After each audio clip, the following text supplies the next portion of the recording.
What's up, everybody? This is Adam in Albania. This is my first long-form video. I thought it would be appropriate for my wife, Megan, and I to do our 6-month update since we moved here. So here it is. We decided about 8 months ago, is that right?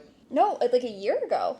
No, I guess that's right. A year ago. Okay, so we decided about a year ago, time flies, that we didn't want to live in the U.S. anymore. There's a lot of reasons for that. I'm sure if you're watching content like this, you probably already have some of your own. But we just decided we wanted to look for options, and that led to Googling. And Google led us to Albania. We saw some YouTube videos. We saw some other content creators that we still follow now that just talked about what life was like here, about what the cost of living was like, and about how easy the immigration process was. And so discovering that, we just decided, all right, it actually seems like this is something that is within our reach, so let's just check it out. And we booked a test trip. That was, I guess we scheduled the test trip in December. Yeah, we scheduled it in December because we wanted to go sooner than January, but prices were insane because of the holidays. So we... And even insane, still drastically cheaper than most destinations. Yeah, but off-season, January, prices were about half for flights and accommodations. Weather was still pretty good. It was a little bit gray and rainy, but especially when we got to Vlorë, it's like in the 60 degrees. Sunny a lot of the time, still great. I remember getting to the airport and we stepped outside and it was pretty nice weather. We get into the lobby of the airport and there's a lot of cab drivers that are hanging out waiting for people to get off the plane that need to get a ride somewhere, right? So one approached us. He asked us if we needed a cab, which we did, so we just accepted. So he started to walk us outside and we're following him, and immediately we think it's suspicious as we get like away from the other cabs. And then we cross a street and then we go into like a parking lot and we're going deep into this parking lot. Another parking lot after that. And I'm just like, what is going on? And I think at this point he had already negotiated that the ride from the airport to Tirana was going to cost €15. So it was going to be, what is that, 1,500 leg.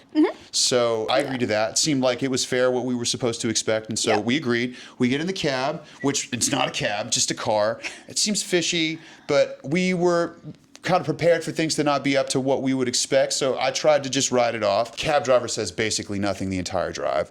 Didn't really break the ice for us being our first time in the country. We get to the destination and he's helping me pull my bags out of the trunk. And then he's like, okay, €25.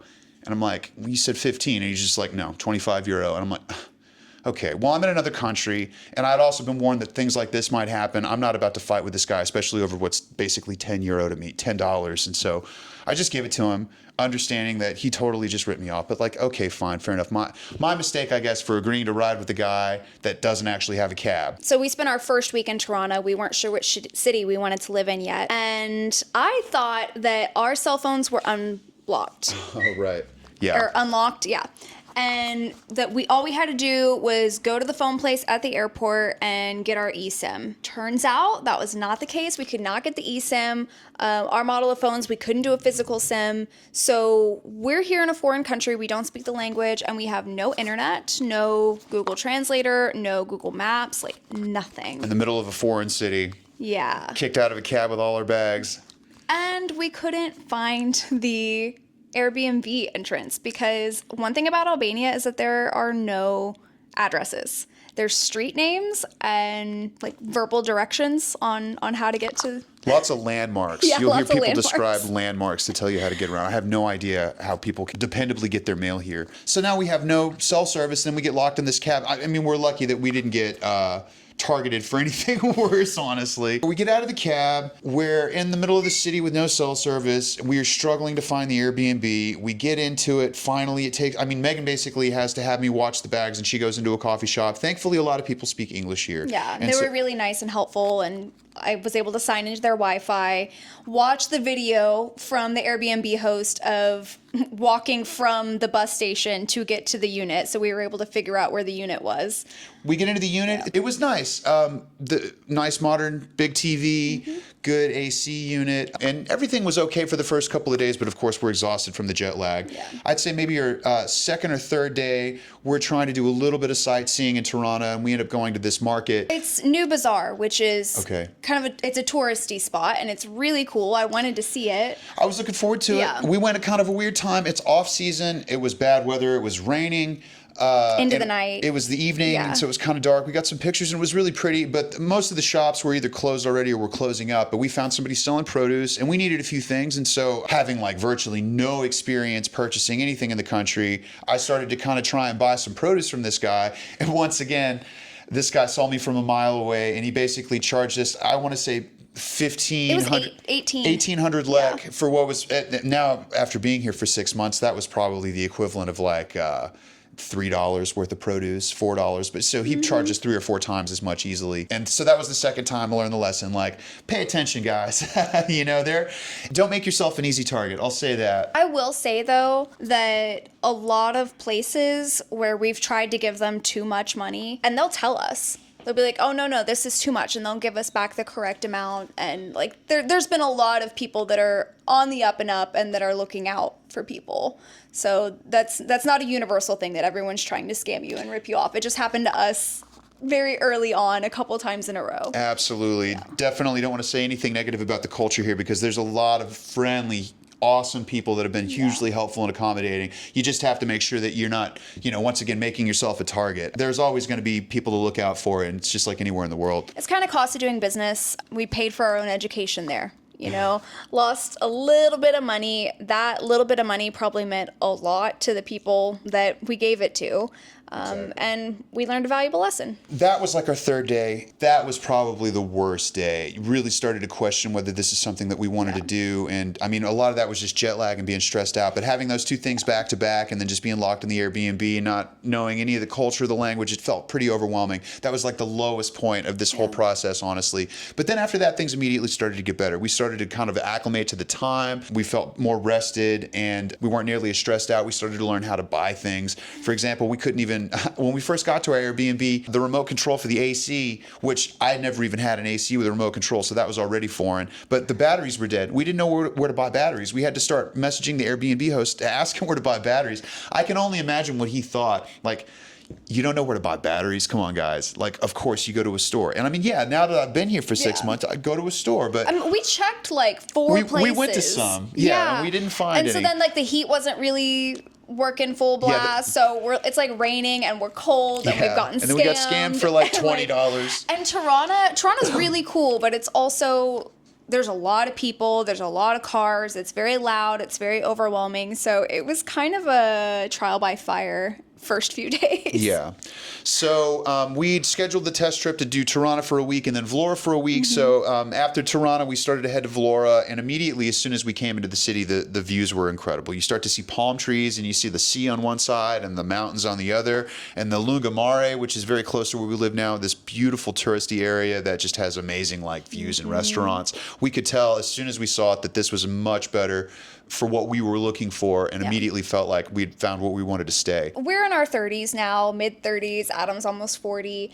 And a lot of what people like Toronto for is there's a lot to do. There's a bustling social scene. There's a lot of art, which is cool. But for us, we're not going out clubbing all the time. We're not constantly looking for stuff to do. We're pretty big homebodies, and we like a slower pace of life, and Vlorë really offered that. Not that there's nothing to do here. There's a great nightlife, and there's a lot of stuff going on, but it's just so much more spread out. We just did a trip to Toronto recently, and the sidewalks are just a lot narrower in a lot of places, especially if it's raining and people have umbrellas. It can be very difficult to just get around because it's so crowded. But here, there's a lot of places that the sidewalks, they're literally 30, 40, 50 feet wide. And it's not like that everywhere, of course, but for a lot of the places that we frequent because of where we live, generally, it doesn't matter how crowded it is, you always feel like you have plenty of room to get around. That you can't trade that for the world. And the cars go slower, they stop for you when you're crossing the street. Which feels is very different. Crazy. There's no stoplights, there's just traffic circles, and the crosswalks, people just walk freely and the cars just stop. And at first we thought maybe that was an Albanian thing, and it really seems like that's more of a Vlorë thing specifically. Toronto is not that way. You will get run over. Be careful. But that was basically the conclusion of the test trip, which it told us what we needed to know, which was it was going to be hard, but we wanted to do it. It was appealing. It checked all the boxes that mattered the most to us, and we were going to attempt it. So we, after we came back, we started to make all the plans to kind of finalize the move, which included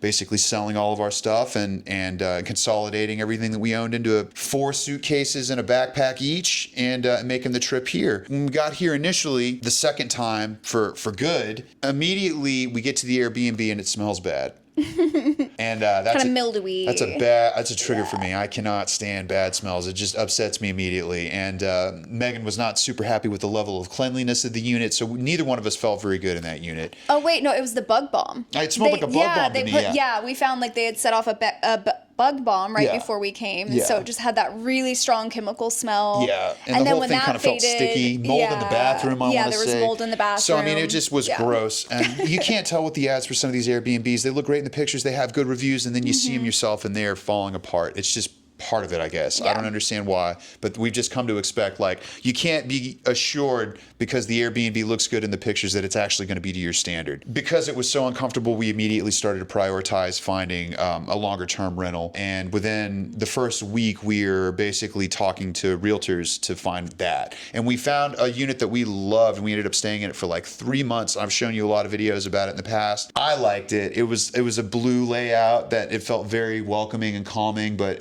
to Megan, kind of blue and gray. Very masculine, I think. Kind of cold. She wasn't as big of a fan, but we spent. But it was really nice, yeah. Yeah, the finish out was great. Everything was tile. My allergies were doing so good there. It was so easy to keep it clean because everything is just a tiled hard surface. All the furniture was floating. We really enjoyed that unit. We were there for about 3 or 4 months, I guess. That's when I started making content because I just felt like what I was doing was so crazy and unique. I wanted to share it with people, and immediately people started to respond to it. And so I was encouraged to make more. Here I am on YouTube. Yeah. This is why. We had a consultation with a lawyer that explained to us different paths of residency that we could pursue. And we decided at the time that the one that seemed the most appealing was to purchase property. And that's for a lot of different reasons, not the least of which the property values in Vlorë are kind of shooting up. We really like this city, and we love the lifestyle here. And we felt like we wanted to stay here for a long time, and we were afraid if we didn't lock in our price, we were going to have a hard time because we think the cost of living is going to climb here very quickly. And so we started to look for a realtor after we decided we wanted to buy property. We found a realtor that we liked. The realtor showed us a few properties, and we picked one that we liked, and we purchased it.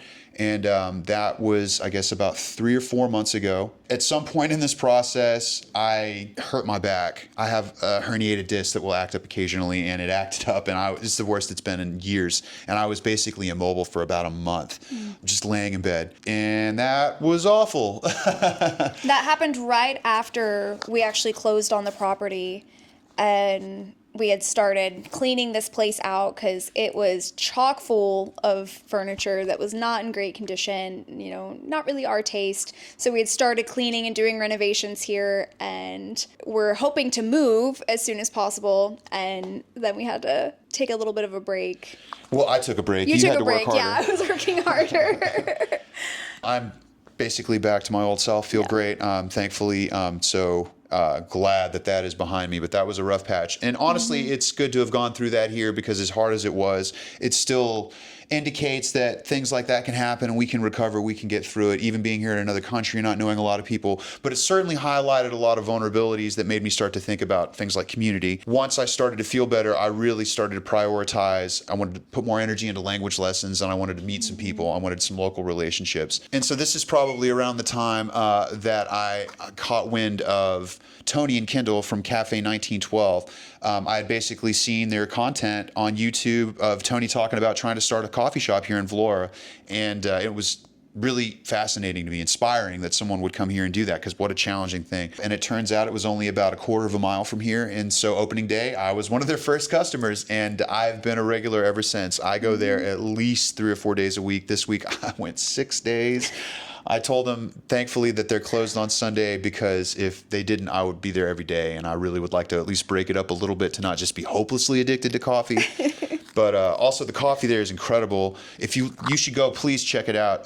If you like the coffee, Tony is the only barista if you like it, you're going to have that same coffee again because he really cares and he makes every single cup. So go pay him a visit. Tell him I said hi. We started doing language lessons around the same time. I'd say about a month ago. We've had 4 now. We're just now getting to a point with them where they're starting to feel like they're really like applicable. Like I can't really say much, but I'm starting to get a very basic idea of grammar and how to say some of the very simplest things and understand what I'm saying as I'm saying it. Like I'm from, I am, things like that.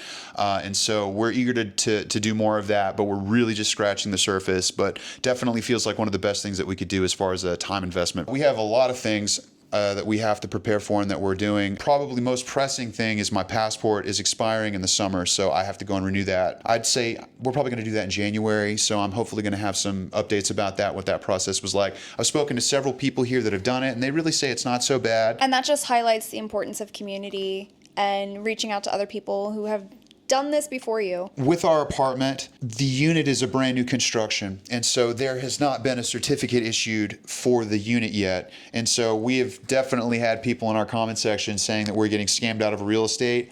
Maybe they're right, we'll see, but we are being assured should be a matter of weeks at this point. Our building administrator is telling us that they should have the documents any day now. So hopefully we'll get that very soon, and then as soon as we have that, we're going to file for residency. And other than that, I just want to focus more on making content here on YouTube and then other platforms, just trying to grow my social media presence and find other people with interesting stories, trying to share more content about Albania, my experience coming here, and hoping to collaborate with other people that have other interesting experiences that they'd like to share. So as far as lessons that we've learned since we've been here, I'd say the biggest one for me personally is that I've spoken to a lot of expats that have explained how they've gotten residency here, and it seems like it's a lot easier than I thought it was. And so we could have gotten residency through some other means with a lot less effort. I'm still happy that we did this because we think of this place as an investment, so hopefully it's still to our advantage. At this point, it probably would have been smarter to do a simpler path to residency. And we still could do that. And we still might. If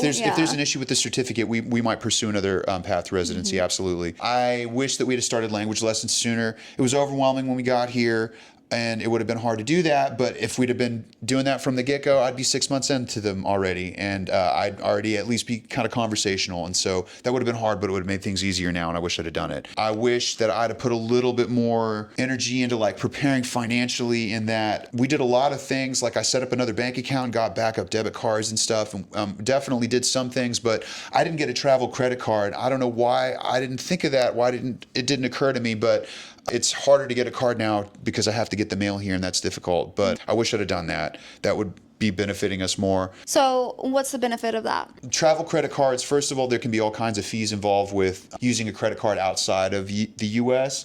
And so it can give you advantages for that. And then it'll usually give you some sort of a benefit that has to do with traveling. Yeah, like so airline miles or something like that. Yeah. So we could have basically set it up in a way that we could have, we might be paying a little less for certain things, and we might be getting some benefits that we're not getting right now. I wish that I had gotten to know the expat community sooner. And that's another thing where it's like, it's hard when you're in a new place, everything's overwhelming. I didn't want to do it because it's just another thing that you have to deal with. But if I'd have done that, I could have learned a lot more, and I would have avoided some mistakes that we made. And then same thing, I wish I'd have made content sooner, because I'm sure people would have loved to watch us sell everything that we own and have an estate sale. That estate sale was crazy. It was a nightmare. I'll put some pictures up here so you can see. Literally, people lined out the door. We were out of our minds. I don't know what we were thinking. We did a lot of crazy stuff over the 6 months before I started talking on the internet about it. And a lot of that stuff would have been fun to document. I'm sorry that I didn't do that. So if there's anything that I could take away from all this experience, it's like when I get an idea, I wish that I would act on it a little sooner.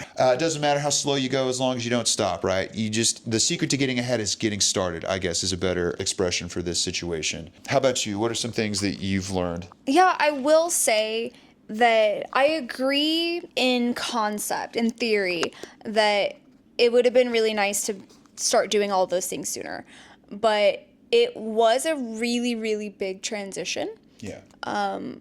It felt like that took a lot of my bandwidth to get settled in. Even like, I'm the type of person, I think we both are, that even down to the type of toothpaste that we buy. We buy the same one over and over again, same everything. And so you come to a new country and they don't have the same brands, the food that you're used to, the toiletries that you're used to. You have to find new favorites for everything. And you don't know where to find which stores to go to. So it did feel a bit like a full-time job getting settled in the beginning. And it wasn't until at least a few months in that I started to even want to be creative and want to be social. So I think there's pluses and minuses to both. Yeah, I mean, it's always easy to look back and say what you wish you would have done. And so, I mean, believe me, hindsight's 20/20. I appreciate that. You know, it's easy for me to say, like, yeah, I should have done all these things and life would be better. Like, who couldn't say that, right? So I'm happy with where we're at, and I'm happy with how things have worked out. If I could go back and do it again, I would just try and be more efficient. You know, so it's like that's a pretty normal response, I think. But all in all, it's been great. You know, I have no complaints. I mean, I have complaints, but why? Why air them? Yeah. What do you feel like has changed for you since you've moved here? Like your outlook, your disposition, how do you feel different? I think hands down the biggest thing for me has been recovering from burnout. I was in pretty bad corporate burnout. The health issues that I was having, like daily headaches, daily GI issues, and just coming over here, it is stressful, so you do still have some stress from just getting settled in, but the food is so much better. You can walk everywhere. You're just getting a lot of fresh air and sunshine and just interacting with people, and I just feel so much more relaxed, so much healthier. And like I said, now I actually have the free bandwidth to be creative and be social and feel like my spark's coming back. So that's probably the biggest thing. Yeah, I can really relate to that. It's very similar for me, where I basically feel like just about any metric that you could measure, I feel like I've improved. My sleep quality is better. It's more consistent. I want to go to bed at the same time every night. I wake up at the same time every day, like clockwork. No alarm. No alarm clock. Yeah. I feel healthier in general. We've both lost weight. Yeah. I walk more than I've probably ever walked in my life, and walking doesn't ever really feel like a chore. I mean, you know, driving is easy, but the idea of sitting in a car for half an hour is usually a nightmare. And then if I find out if I have to walk somewhere that's half an hour away from here, it usually seems like a fun way to spend 30 minutes. So it's just a great contrast, and it's just done amazing things for just my mental health and my physical health in general. Even just the way the cities are built. In the U.S., cities are built for cars. Yeah. This is a very walkable city, and it feels more human-centric and human-friendly than it does feel like it's, you know, just parking lots made for cars. Yeah, like yesterday, Megan was going to make a recipe, and we were missing just like a single vegetable. I think she wanted an onion, and I was like, I bet we could see onions from our balcony. And I stepped out on the balcony, and I looked, because there's a produce market I can literally see from our balcony. They didn't have red onions, but just about anything that we can need, we can get within a 5-minute walk, which is just kind of how I think it's supposed to be. Certainly feels better than the way it was when we were in the U.S. and we had to drive 15 minutes to do anything. I ran out and bought jeans within a 5-minute walk from here, which it blew my mind. I could walk for 5 minutes in our old suburb and not even get to the front entrance, which is crazy. I think it took us more than 5 minutes to walk to the community mailbox. Get to the fake pond. Yeah. Great. Gorgeous fake pond views. And then, you know, one of the biggest reasons that we came was because the cost of living was so much lower than we were used to. And so when we first got here, we spent a lot kind of getting comfortable and then fulfilling needs that are just like one-time needs, like we had to buy a new bed, new mattress, things like that. So we're finally on the other side of that. But at this point, the budget this month is the lowest I think it's been in our entire relationship. I mean, at this point, we're looking at between, I'd say, $1,200 to $1,400 for the whole month. And that's not going to be like that every month for sure, but that's definitely one of the biggest reasons that we wanted to come here, and it's nice to see that finally happening. Well, this went on longer than I thought.